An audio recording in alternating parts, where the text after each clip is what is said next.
while I can see the point to putting out a book that might be a thick book about, here's everything that's ever been claimed about Bigfoot. Here's like pictures of the plaster casts that people have claimed are, left by tracks. Here's a picture of some hair that nobody was able to establish what animal this was from. Here's some photographs that were taken that we don't really know what this is a photo of. This is the picture, the videotape that somebody said they caught. And you end up with a bunch of things that are basically claims and pieces of evidence that people are putting forward to say, this is what makes me think that I think there's something out there. This is what makes me believe there's something out there.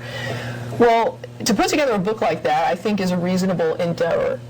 To put together a book talking about the social systems and the family structures, and then you're getting a little crazy, because until you can establish the thing exists, those types of questions or that type of information is not available except through examination. Right.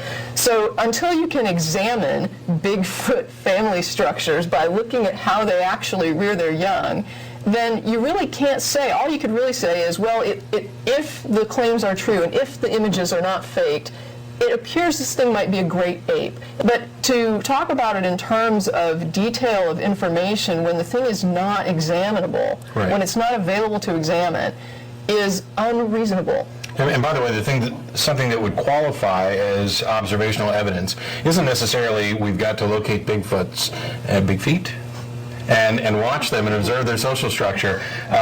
But like social anthropologists do this as well. If we found, even with no Bigfoot creatures, a former camp of theirs where we could tell things about what their social structure was, that's still observable evidence that goes toward that. And in the case of Bigfoot, obviously, we don't have that, and so it is absurd to try and write this dissertation on Bigfoot family structures. Right. So when I was talking last time about the idea of how can there be information if we say that we can't know that it exists, I didn't mean that you can't examine whatever is put forward as information, but it can't really be called information about thing X if we don't even know there is a thing X. It can only be put forward as this is claimed to be information about this thing. But we can't really call it information about the thing if we don't know there is a thing. Right. And that was my only point. Which in relating to the God question, which we talked about, that's why this God label that people put on things can mean almost anything to anybody, which makes it essentially meaningless to everyone. It has no value, no truth value, no kind of examinable characteristics.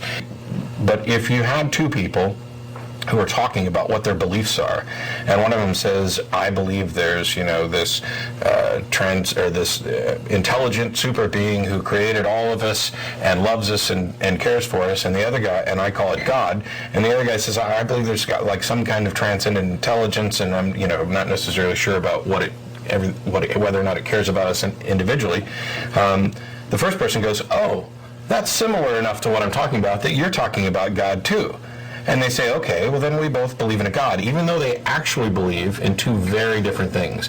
They've equated things that aren't similar. And that's how you get this notion that the God label becomes kind of generic, which is why usually outside of individual religions it's not capitalized, because it's not a proper noun. God and gods represent a field of these concepts about beings or transcendent intelligences or whatever. And all it does is end up breeding confusion, because you think that you agree on an issue when actually you don't agree on an issue. Right, because you have all these weird conflicting attributes, such as it cares, it doesn't care. Right. It's malevolent, it's kind. It manifests, it doesn't manifest. There's one and only one, or many of them. Right.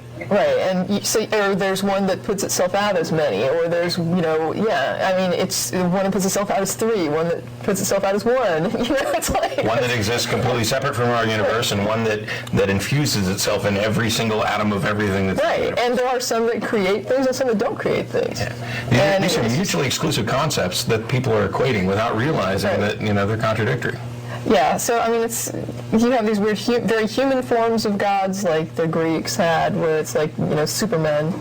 And then you have, forms that, we were talking, I guess I read some Thomas Jefferson quote talking about how in and he was talking about a new definition of God as not material, and how he saw that as just veiled atheism, which made me laugh, because that's pretty much when you discuss with a Christian, or the ones I've talked to, most of them view their God as immaterial in the sense of not material.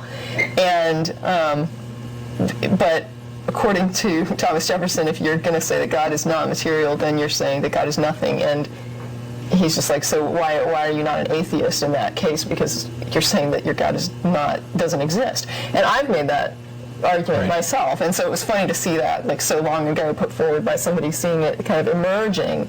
And he's just like, everybody knows that God has to be material. And I'm like, wow, and not anymore. It seems like today, he's anything but. He's the thing that exists that offers no existent manifestation whatsoever. It's like the thing that exists that has no trait that we attribute to any other existent thing.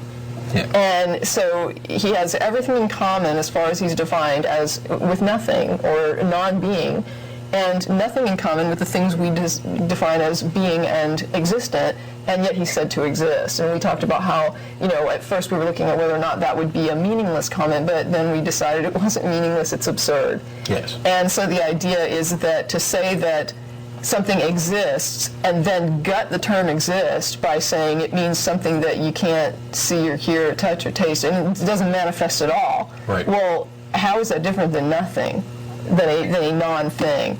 So and it's been summed up before by others as the invisible is indistinguishable from the non-existent. Right, and what it does is you end up with three, like I've seen it, you end up with three categories of defining existence, which is you have existent items that manifest, like this book, like me, like the table. You have non-existent items which don't manifest because they do not exist. So you've got something that we would, let's just say fairies, where everybody would pretty much be in agreement that they don't manifest because they don't exist.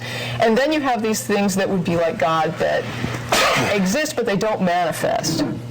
And the question becomes, how do you tell the thing that exists and doesn't manifest from the thing that doesn't exist and doesn't manifest? Right. Since neither manifests, it's not in the realm of existence that anyone can examine. So what are you doing there? You've just basically defined it out of any meaningful existence and put it into the same category, manifesting-wise, as things that aren't. You've created a special case, right, which is something that... But it's a special case that has all the same attributes as things that aren't. Right. But this idea of special pleading for a deity, I mean, it's insanely common among theists. I mean, the first cause argument. Everything must have a cause except God. And then they, before you call in, and I'm sure some people will, and we'll put the number up shortly, there's a finer tuned version of that, which begins with everything that begins to exist must have a cause. And then they define God as something that doesn't begin to exist, and they kind of get around it that way. But now you're just playing with how you're going to define terms. You still haven't made any demonstration that there must in fact be a first cause. We had a big discussion about that. And then you have to illustrate that the universe began to exist in the sense that it was not material prior to its former carnation. Right. Which, good luck with that. I'll give you your book. I love it because a lot of these creationist proponents want to, especially in the creationism evolution debate, want to teach kids creationism and their specific arguments against evolution, which are basically just nonsensical objections, and they send them into schools. And the first thing that some of these kids do is, as soon as the teacher starts to mention billions of years, the student stands up and says, "How do you know? Were you there?"